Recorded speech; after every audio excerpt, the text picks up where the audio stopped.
अस्सलाम वालेकुम व्यूअर्स, आप सबको एक दफ़ा फिर मेरे यूट्यूब चैनल में खुश आमदीद। व्यूअर्स, हमने अपनी पिछली वीडियो में पास्ट पेपर के मैथ्स पोर्शन में कुछ क्वेश्चन सॉल्व करना शुरू किए थे। उनमें से मज़ीद भी कुछ क्वेश्चन रहते हैं, तो आज हम उन क्वेश्चन को सॉल्व करते हैं। हमारे पास क्वेश्चन है, if the sale price of laptop is 25,000, profit 25% earned on sale, the cost price of laptop is। कह रहा है कि लैपटॉप की जो सेल प्राइस है वो 25,000 है, जिस पर 25% प्रॉफिट कमाया गया है, मुनाफा कमाया गया है। The cost price of laptop is, तो फिर लैपटॉप की कॉस्ट प्राइस क्या होगी। तो यहाँ पर ऑप्शन है, 1 में है 18,000, 2 में है 20,000, 3 में है 22,000 एंड 4 में है 24,000। तो चलते हैं इसके सोल्यूशन की तरफ। हमारे पास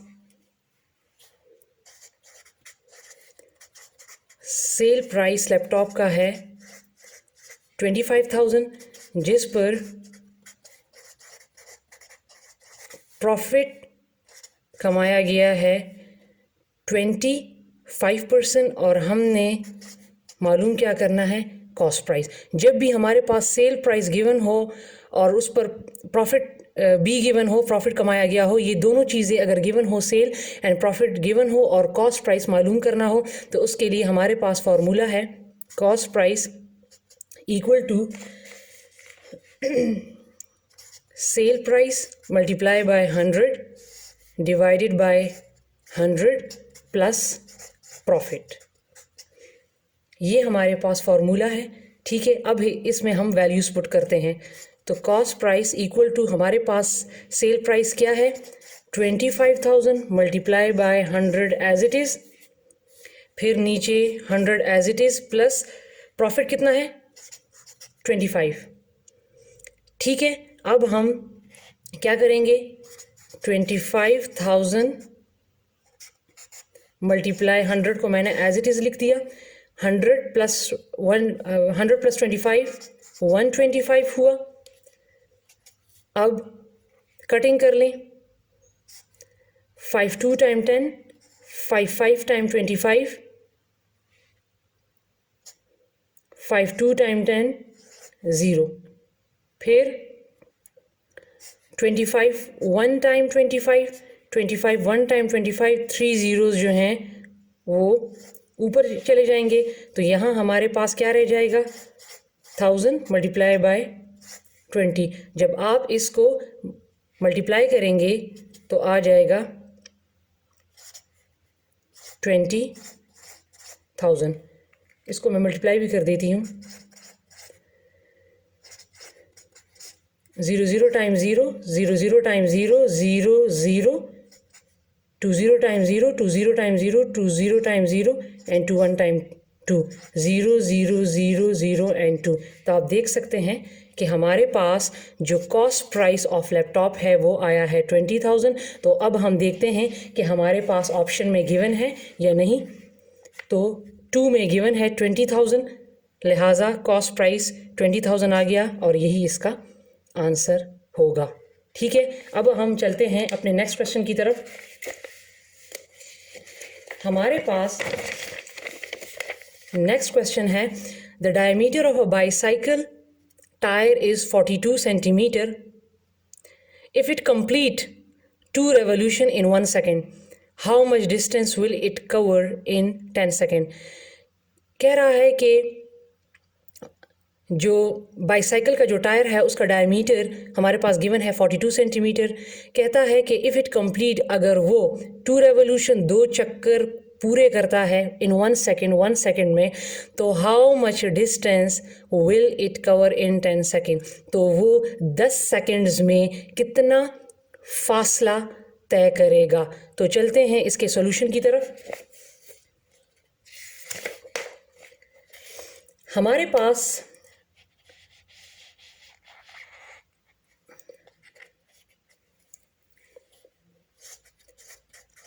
सरकमफ्रेंस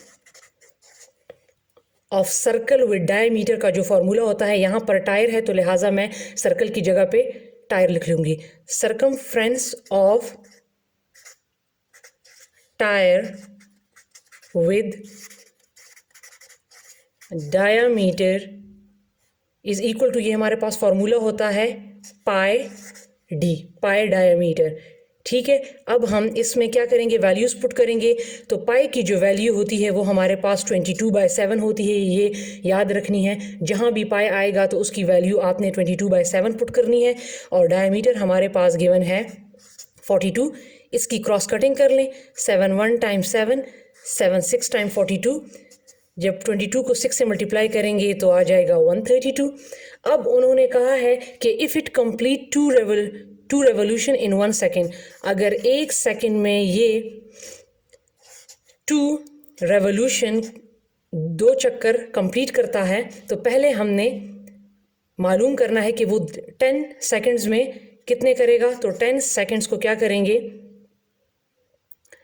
2 मल्टीप्लाई बाई इस 2 से उसको मल्टीप्लाई कर देंगे, तो हमें पता लग गया कि वो 10 सेकेंड में 20 चक्कर लगाएगा। अब उन्होंने कहा है कि how much distance will it cover, इन्होंने फासला पूछा है, चक्कर का नहीं पूछा, फासले का पूछा है कि वो 10 सेकेंड में फासला कितना तय करेगा।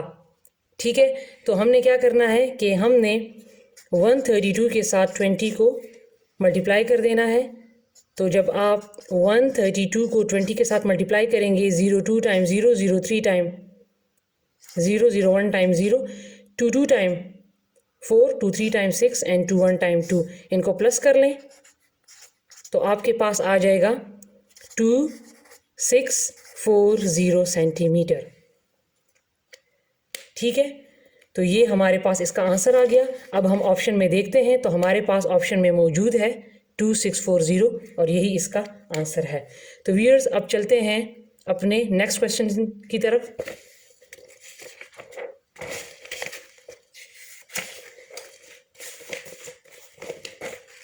हमारे पास नेक्स्ट क्वेश्चन है जो कि इंतहाई इंपॉर्टेंट क्वेश्चन है।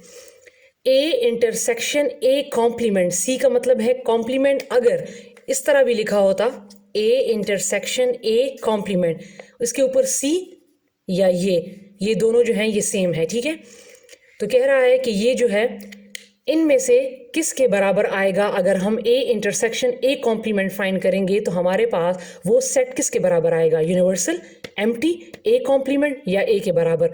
तो मैं एग्जाम्पल के थ्रू पहले आपको समझाती हूँ, फिर हमारे पास इसका आंसर आएगा। तो मैं क्या करूँगी, मैं कॉम्प्लीमेंट के लिए, कॉम्प्लीमेंट फाइंड करने के लिए हमारे पास ज़रूरी है कि हमारे पास यूनिवर्सल सेट मौजूद होगा। तो मैं सपोज कर रही हूँ मेरे पास यूनिवर्सल सेट है A B C D E F, और मेरे पास ए सेट है ए बी सी। ये मैं सिर्फ समझाने के लिए मैंने ये सेट खुद बनाए हैं। ठीक है, ताकि हम देखें कि हमारे पास इसका आंसर क्या आता है। हमने मालूम क्या करना है, ए इंटरसेक्शन ए कॉम्प्लीमेंट, यहाँ वहाँ पर सी लिखा है, मैं यहाँ पर कॉम्प्लीमेंट का अपना सिंबल लगा लेती हूँ, ये करना है। अब हमारे पास इसमें ए तो मौजूद है सेट, लेकिन ए कॉम्प्लीमेंट हमारे पास मौजूद नहीं है। तो लिहाजा इसके लिए एक पहले हमने क्या करना है, पहले हमने एक कॉम्प्लीमेंट फाइंड करना है। तो हमने ए कॉम्प्लीमेंट फाइंड करना है, क्योंकि हमारे पास ए कॉम्प्लीमेंट नहीं है।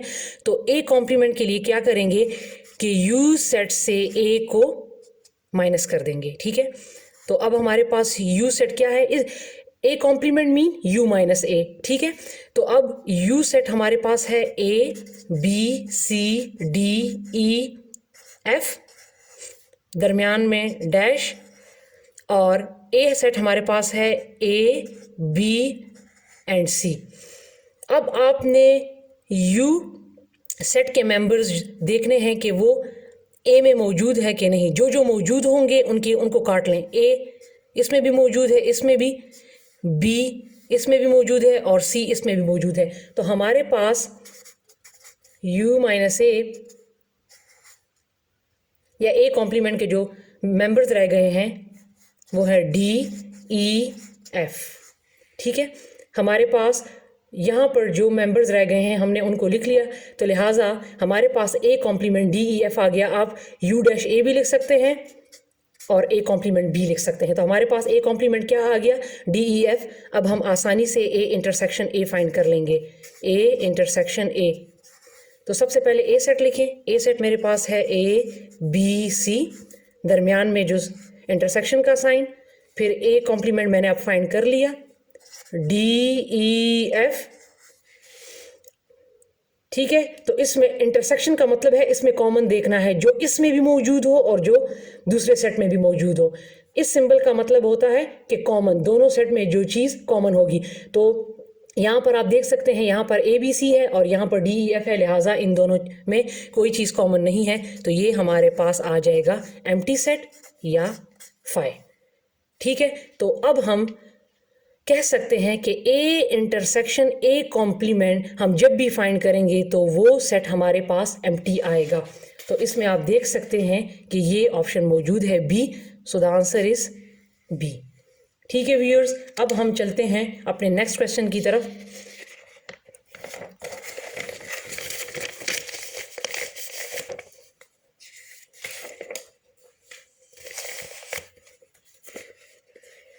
हमारे पास नेक्स्ट क्वेश्चन है, the number of students in different classes of middle school are.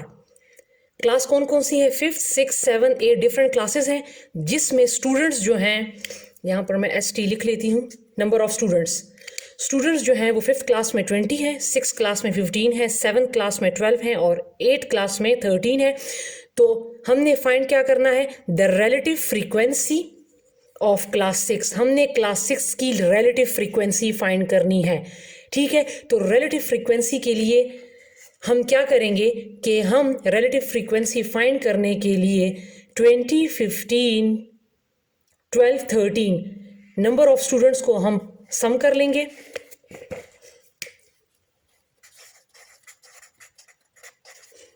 Relative frequency हम क्या करते हैं, हमने नंबर ऑफ स्टूडेंट्स जो दिए हुए हैं उनको हम सम कर लेंगे।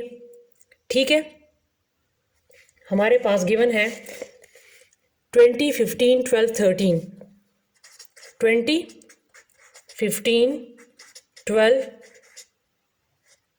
और क्या है 13। हमने इनको ऐड कर लेना है, तो इनको ऐड करने से हमारे पास क्या आ जाएगा 60। हमने कर लिया 60। अब उन्होंने क्या कहा है कि the relative frequency of class 6।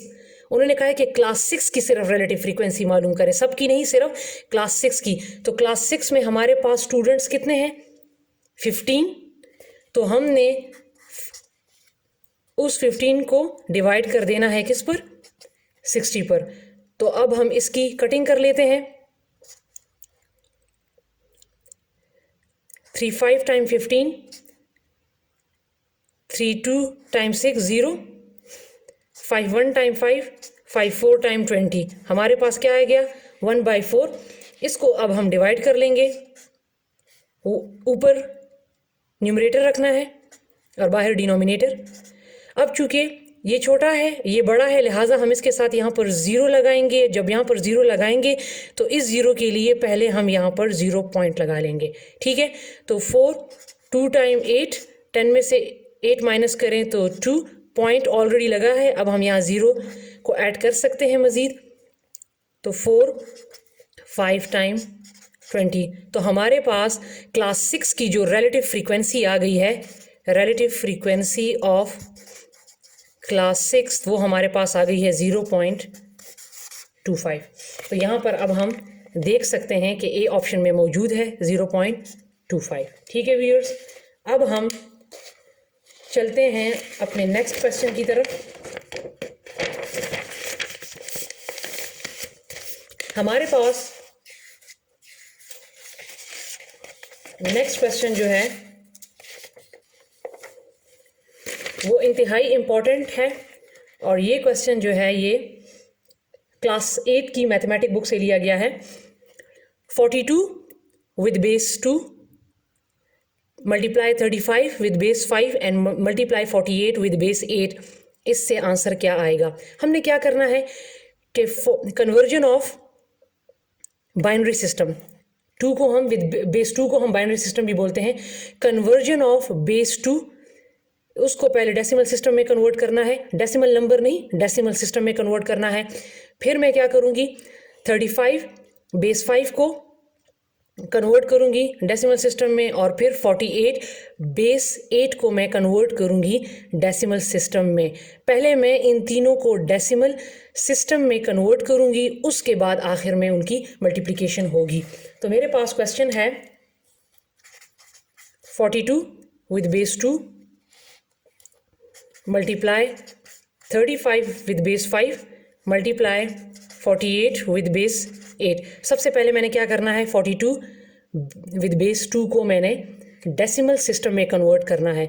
तो हम क्या करेंगे, इस 4 को आपने 2 के साथ मल्टीप्लाई कर लेना है, 4 मल्टीप्लाई बाय जो बेस होगा उसके साथ मल्टीप्लाई कर लेना है, बीच में आपने प्लस लगा लेना है।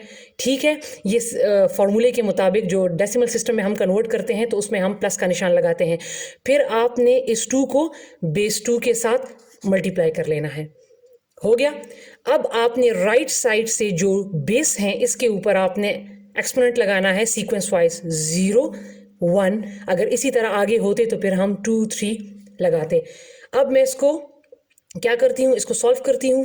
4 मल्टीप्लाई 2 को मैं एक मरतबा मल्टीप्लाई करूँगी तो एज इट इज़ 2 प्लस ये 2 अपनी जगह पे। हमेशा याद रखें कि 2 की पावर जब भी ये 0 या 2 की पावर हम इसको 2 नॉट बोलते हैं तो इसकी वैल्यू जो होती है 3 नॉट 4 नॉट, इसकी वैल्यू होती है 1। तो 4 2 टाइम 8 प्लस 2 1 टाइम 2, तो हमारे पास 42 बेस 2 की वैल्यू क्या आ गई है, 10। इसी तरह अब आपने क्या करना है, 35 को करना है। तो हम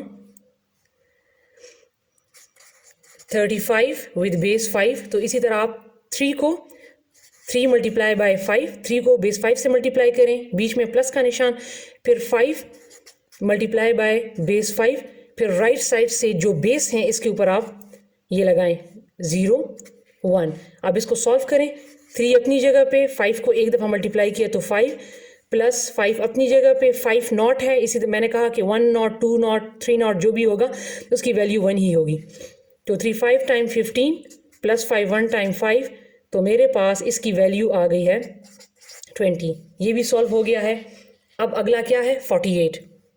ठीक है, 48 विद बेस 8, इसको भी आपने इसी तरह सॉल्व करना है। 4 मल्टीप्लाई बाय बेस 8, दरमियान में प्लस 8 मल्टीप्लाई बाय 8। ठीक है, इसके ऊपर आप लगा लें 0 1। अगर और होते तो फिर हम बेस के ऊपर 1 2 3 लगाते जाते। अब इसको सॉल्व करें, 4 multiply by 8 plus 8 multiply by 1, तो फॉर 8 टाइम 32 प्लस 8, तो ये मेरे पास क्या आ गया, 40। अब हमने क्या करना है, इन तीनों को 48 42 बेस 2 की वैल्यू क्या आ गई है 10 मल्टीप्लाई 35 बेस 5 की वैल्यू मेरे पास क्या आ गई है 20 मल्टीप्लाई 48 बेस 8 की वैल्यू मेरे पास आ गई है 40। ठीक है, तो इसको प्लस कर लें, 10 प्लस 20, वो करना है, मल्टीप्लाई करना है। तो इसको मल्टीप्लाई करते हैं, 20 को 10 के साथ मल्टीप्लाई करें, 0 0 टाइम 0 0 1 टाइम 0 2 0 टाइम 0 2 1 टाइम 2 0 0 2 200 आ गया। 10 को 20 से मल्टीप्लाई किया तो 200, फिर 200 के साथ 40 मल्टीप्लाई करें, 0 0 time 0 0 0 time 0 0 2 time 0 4 0 time 0 4 0 time 0 4 2 time 8 0 0 0 8। तो इसका आंसर हमारे पास आ जाएगा मल्टीप्लिकेशन से 8000। अब हम देखते हैं कि हमारे पास किस ऑप्शन में मौजूद है, ऑप्शन सी में। तो ये इसका आंसर आ गया। ठीक है व्यूअर्स, अब हम चलते हैं अपने नेक्स्ट क्वेश्चन की तरफ।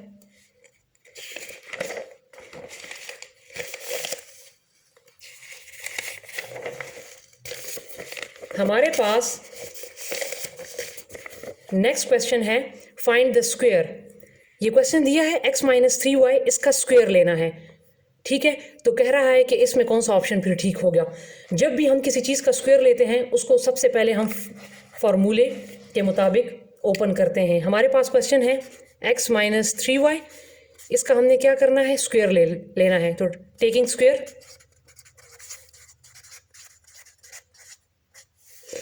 बाय टेकिंग स्क्वायर, ठीक है। इसका हम ले लेंगे x माइनस 3y, इसका मैंने स्क्वायर ले लिया, तो इसको मैंने इस फॉर्मूले से खोलना है a माइनस बी का होल स्क्वायर। जब हम खोलते हैं तो हमारे पास आता है a का square minus 2ab plus b का स्क्वायर। मैंने इस फॉर्मूले को देखकर इनको खोलना है। x मेरे पास a है और माइनस 3y मेरे पास 3y जो है वो मेरे पास b है। अब हम इनकी वैल्यूज़ को इसमें पुट कर लेते हैं। a मेरे पास क्या है, x का स्क्वायर माइनस 2, a की वैल्यू क्या है x, b की वैल्यू क्या है 3y प्लस b की वैल्यू है 3y, चूँकि यहाँ पर स्क्वायर है तो इसके ऊपर आप स्क्वायर लगा लें।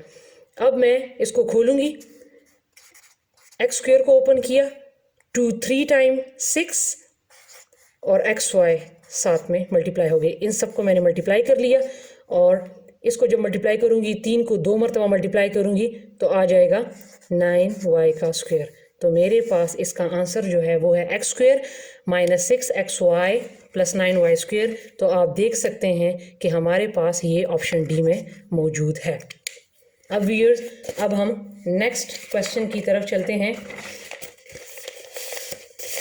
हमारे पास नेक्स्ट क्वेश्चन है, multiplication is the shortest way of.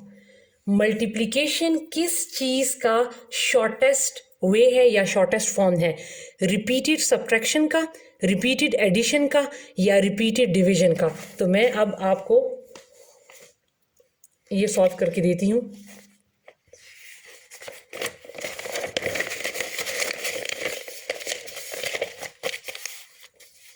ठीक है,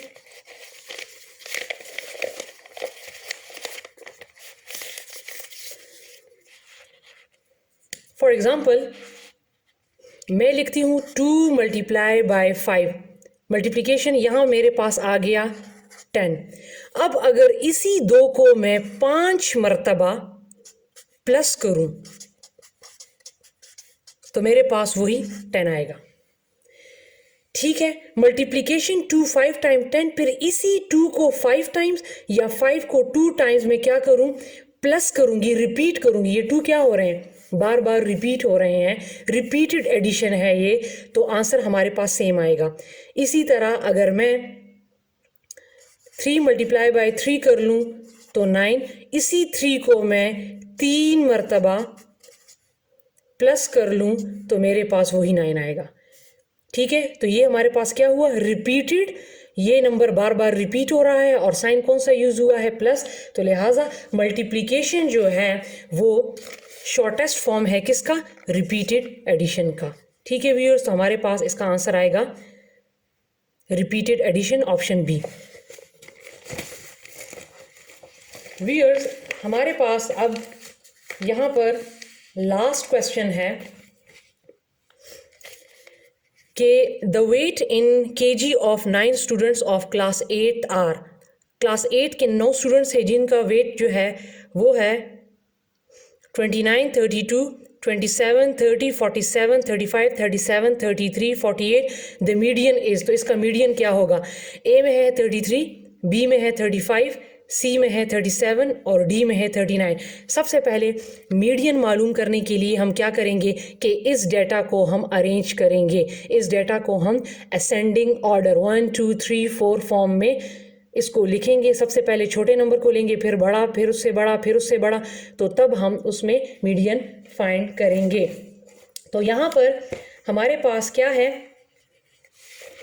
कि हम पहले क्या करते हैं कि डेटा को हम असेंडिंग ऑर्डर में लिखते हैं।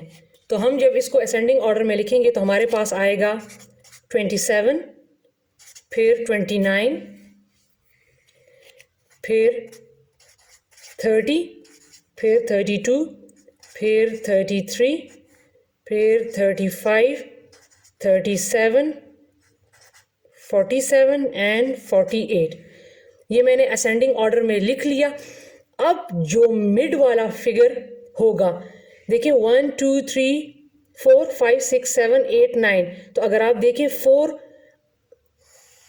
यहाँ से आप ले लें और 4 1 2 3 4, और अगर हम 4 यहाँ से ले लें तो हमारे पास जो मिड वाला फिगर बनता है वो है 33। तो हमारे पास लिहाजा मीडियन क्या हो जाएगा 33। So the median is 33। आपने मीडियन को इस तरह फाइंड करना है कि आपने डेटा को असेंडिंग ऑर्डर में लिख लेना है, फिर आपने क्या करना है कि आपने देखना है कि हमारे पास मिडल फिगर जो है, मिड वाला फिगर कौन सा बनता है। तो हमारे पास, मैंने 4 इस साइड से देख लिए, 4 इस साइड से, तो मेरे पास जो मिड वाला फिगर है वो 33 बनता है। तो लिहाजा इसका आंसर जो होगा वो होगा 33। So A is the right answer. Viewers, हम मिलेंगे अपनी एक अगली वीडियो के साथ। तब तक के लिए अपना बहुत सारा ख्याल रखिए। अल्लाह हाफिज़।